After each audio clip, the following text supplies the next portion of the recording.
Chapter 12 edisi terbatas. Alvaro baru saja masuk ke dalam lift bagian kiri, lalu lift bagian kanan muncul seorang lelaki dengan setelan tuxedo hitam. Saat pelayan klub melihat ia pun berteriak hormat. "Selamat datang, Pak Heru." Saat mendorong pintu masuk, orang yang dipanggil Pak Heru itu diperlakukan jauh beda dengan Alvaro. "Yo, Pak Heru sudah datang." Arges yang duduk di seberang pintu pun langsung segera bangun saat melihat Heru masuk. Ia langsung berjalan cepat ke arah Heru dan bersalaman. Sikap ramahnya itu bagai sedang bertemu dengan ibu kandungnya. Queen juga kebetulan berjalan ke arah pintu dan Arges segera menariknya selangkah lebih dekat. "Mengapa masih diam saja? Ia adalah Pak Heru yang pernah kukatakan kepadamu." Heru, anak dari Hendrik, peran besar yang memiliki properti seharga 1 triliun lebih. Ayah Heru hampir membangun rumah di setengah kota ini. Posisi dan kedudukannya tidak bisa dibanding dengan orang biasa. Ayah Arges juga menerima proyek dari ayah Heru. Kalau tidak, bagaimana mungkin mereka bisa memperoleh begitu banyak uang?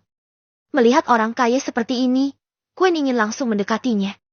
Tapi saat ini, ia hanya bisa berpura-pura dan menyembunyikan tangannya di belakang punggung, lalu menyaut genit. "Pak Heru!" Heru tersenyum tipis dan memberikan tas kertas kepada Queen, lalu langsung terdengar suara sorakan.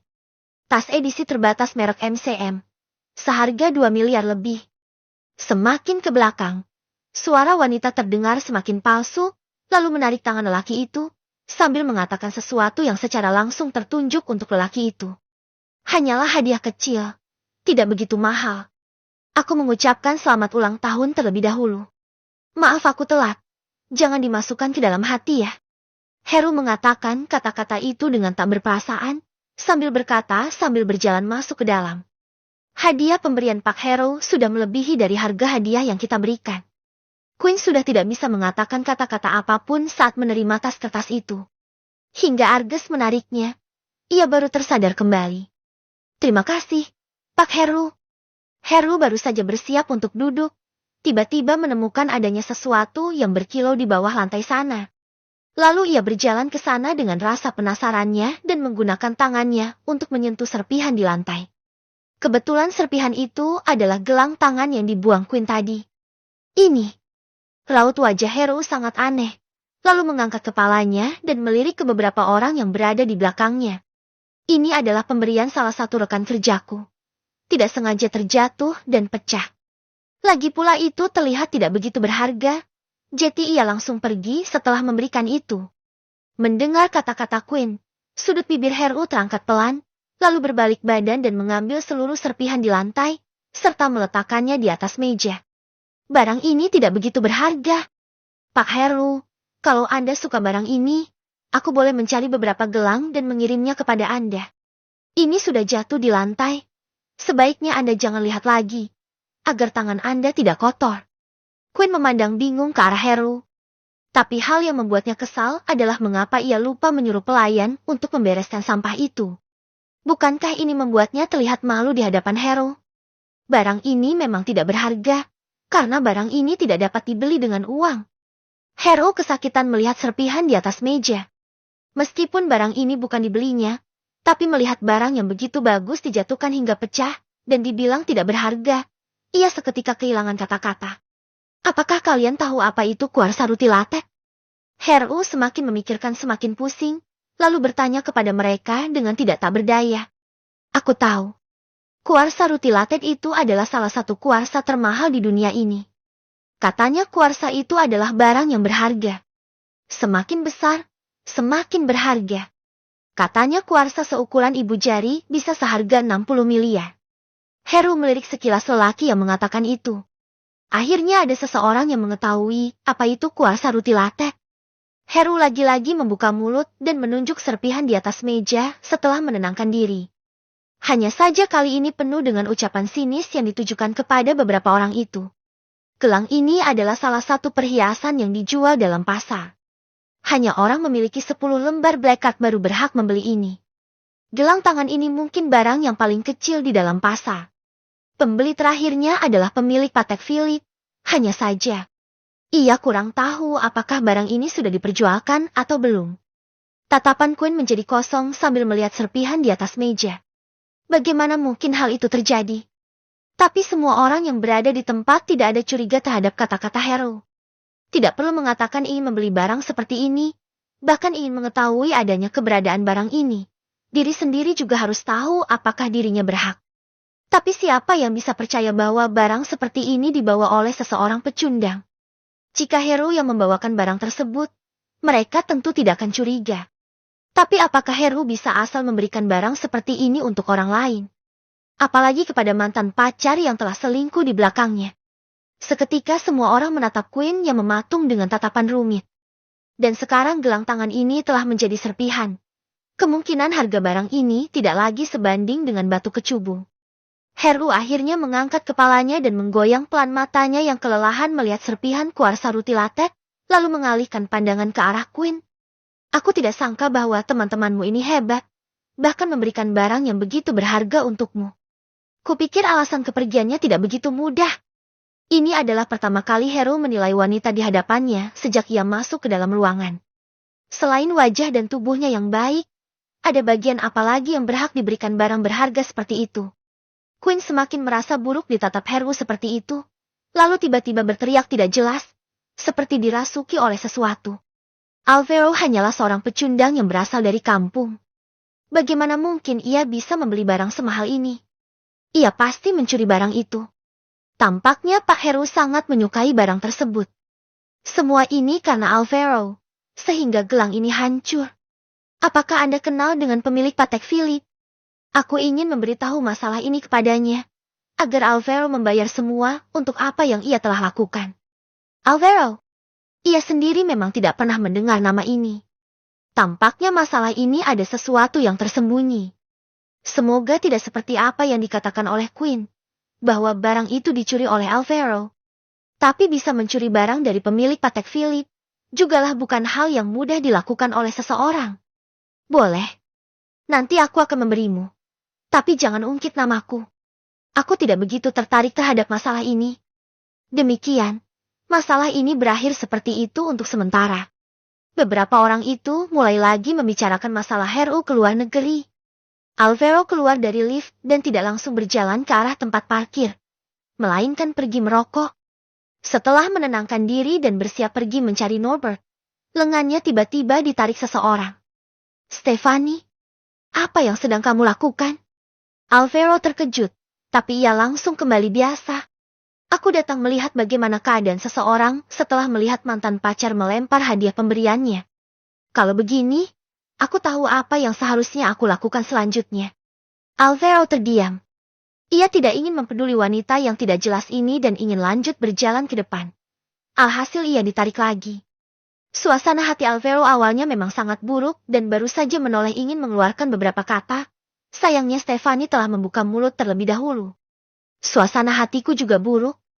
Kalau kamu tidak terburu-buru, mari pergi minum bersama. Kamu tenang saja, aku yang traktir. Chapter 13 tidak berdaya. Begitu masuk ke dalam lift, Alvaro pun langsung mendorong tangan Stephanie dengan menggunakan tatapan terkejut. Hanya terlihat ia sedang menyandarkan kepalanya di samping lift. Tanpa mengetahui apa yang sedang ia pikirkan, tampaknya ia terlihat sedikit kesal. Mereka berdua, tanpa adanya Norbert, mereka berdua memang tidak begitu akrab. Stephanie langsung menekan tombol lantai 5. Entah sengaja atau tidak, itu langsung membuat kedua mata Alvaro terkejap pelan. Temanku masih menungguku, kamu sebagai wanita juga jangan minum lagi. Segeralah pulang untuk istirahat.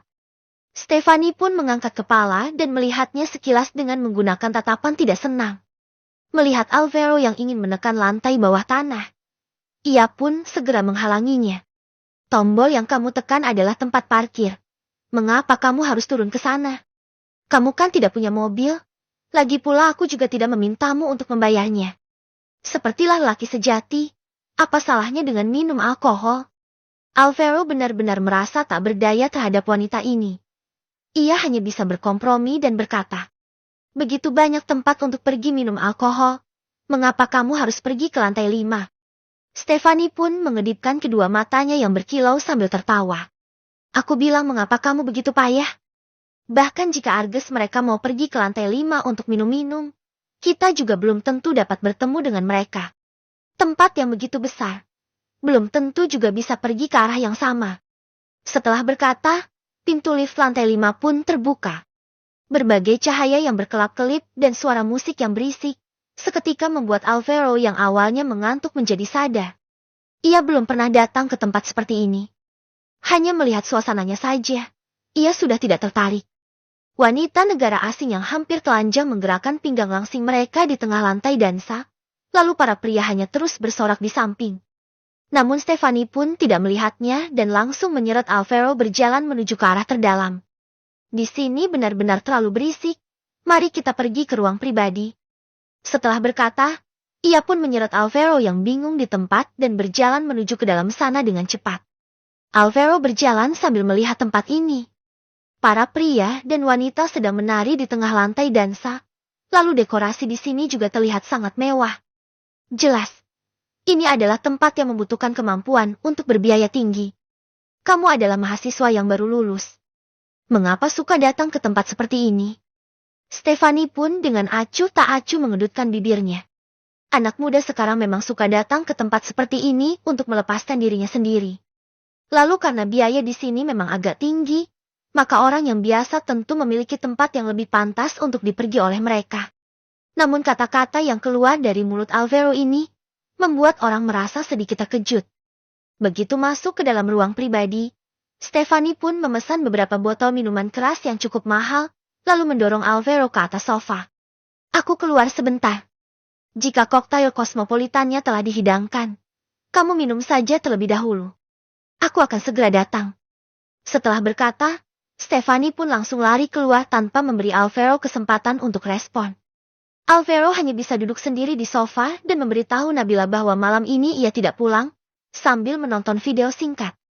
Rick juga mengirim beberapa pesan yang berisikan bahwa ia akan datang mencarinya untuk main bersama dalam 2 hari ini, lalu bertanya apakah ia ada waktu luang. Alvaro sedang membalasnya satu persatu. Tiba-tiba pintu ruangan pribadinya pun didorong dan terbuka. Kamu terus masuk dan keluar. Apa yang sebenarnya kamu inginkan? Alvaro kira orang yang masuk adalah Stefani. Setelah mengangkat kepala, ia pun terdiam melihat kedua orang yang berdiri hadapannya. Bukankah ia berkata bahwa tempat ini cukup besar dan tidak akan bertemu dengan mereka berdua? Orang yang datang kebetulan adalah Queen dan Argus. Kecepatanmu dalam mengganti profesi juga cukup cepat ya. Baru saja mencuri gelang yang sangat berharga dan datang lagi untuk mencuri minuman keras. Queen dengan sinis berkata. Mendengar ini, Alvaro pun merasa bingung dan malas untuk berurusan dengan mereka berdua. Saat bersiap untuk meninggalkan tempat tersebut, Queen pun menarik tangannya sebelum ia melangkah keluar. Awalnya ia kira mereka berdua sudah benar-benar tidak ada hubungan karena masalah sebelumnya. Tetapi melihat Queen seperti ini, jelas ia tidak ingin membiarkannya pergi. Lepaskan tanganmu. Suara Alvaro pun terdengar sedikit kesal. Tatapan matanya terhadap Queen pun juga berubah menjadi tidak sabar. Apakah kamu marah-marah? Karena masalahmu yang memalukan itu terekspos. Kamu masih ingin memukulku. Tampaknya kamu belum puas saat terakhir kali masuk ke dalam penjara. Untuk apa kalian datang kemari? Bukannya pergi saja minum minuman kalian. Stefani telah berdiri di depan pintu dalam waktu yang cukup lama. Hanya ingin melihat apakah kali ini Alvaro akan menjadi berani. Tetapi setelah mendengar suara dari dalam, ia pun tak tahan dan langsung mendorong pintu masuk. Sambil melototi Alvaro yang begitu pengecut. Stefani, Argus yang dari awal terdiam, seketika menjadi semangat saat melihat orang masuk. Jika Queen tidak menariknya, mungkin ia sudah langsung mendekati Stefani. Reaksi Argus membuat Queen merasa sangat tidak nyaman. Sebelumnya ia juga pernah mendengar bahwa Argus pernah mendekati Stefani. Hanya saja wanita ini tidak pernah tertarik dengannya. Oleh karena itu, ia baru pergi menggoda Queen. Berpikir sampai sini, ia pun diam-diam memperhatikan Stefani dengan seksama. Padahal sudah berumur 23 tahun, tetapi wajahnya terlihat seperti umur 15 atau 16 tahun. Tubuhnya juga sama sekali tidak buruk. Jika kedua orang ini berdiri bersama dan melakukan perbandingan, Stefani pasti lebih baik darinya. Apa yang kita lakukan? Apakah ada kaitannya denganmu? Jangan bilang, kamu berkencan dengan orang pecundang seperti ini. Kamu tidak takut jika status sosial kamu direndahkan? Stephanie pun langsung memutar balik matanya. Aku bukanlah kamu. Aku tidak harus menempel dengan kekayaan seorang pria untuk membiayai kehidupanku sendiri. Daripada peduli dengan masalah aku dan temanku, lebih baik kamu peduli terhadap dirimu sendiri dulu. Sejak Quinn berpacaran dengan Argus, ia mana pernah dipermalukan seperti ini. Seketika wajahnya pun memerah, lalu dengan kesal menunjuk Alvaro. Kamu masih berani mengatakanku? Dengan gaji ayah dan ibumu yang sebanyak 4 hingga 6 juta sebulan itu, bahkan masih tidak mencukupiku untuk berbelanja di sini sekali. Apa yang aku tidak tahu dari Alvaro? Jika ia punya uang, maka aku akan minum semua minuman keras di atas meja ini. Setelah berkata, Quinn pun mendengus dingin dan mengalihkan pandangannya ke arah Stephanie. Jika dibandingkan, kamulah orang yang lebih mungkin mengeluarkan uang tersebut. Tetapi dengan penampilan yang kamu miliki, sepertinya setelah kamu tidur dengan pria lain, kamu pun mengambil uang tersebut untuk membiayai pecundang ini. Sebelumnya Stephanie memang sudah pernah mendengar bahwa Quinn adalah seorang wanita yang bermulut tajam. Dulu ia tidak pernah menganggapnya, tetapi kali ini ia benar-benar merasakannya. Sekarang Argus pun juga teringat kembali saat ia ditolak oleh Stephanie. Melihat mereka berdua yang muncul di sini, hatinya pun merasa sangat cemburu. Benar juga. Aku sama sekali tidak kepikiran bahwa Stephanie yang cantik ini juga bisa terjatuh ke posisi seperti ini. Ngomong-ngomong, apakah kamu puas dengan kemampuan pria tersebut? Jika dipikir-pikir lagi, kalau kamu puas, mungkin kamu juga tidak akan keluar untuk membiayai pria lain lagi. Stephanie yang marah hingga tidak dapat berkata-kata, berencana untuk menarik Alvaro pergi dari sini. Saat ini, pintu ruangan pribadi tiba-tiba terbuka. Seorang pelayan yang berdiri di depan pintu, lalu dengan tercengang memandang keempat orang tersebut. Apakah Tuan Alvaro berada di sini? Chapter 14 Sinis. Suara yang tiba-tiba muncul seketika memotong perbincangan orang-orang.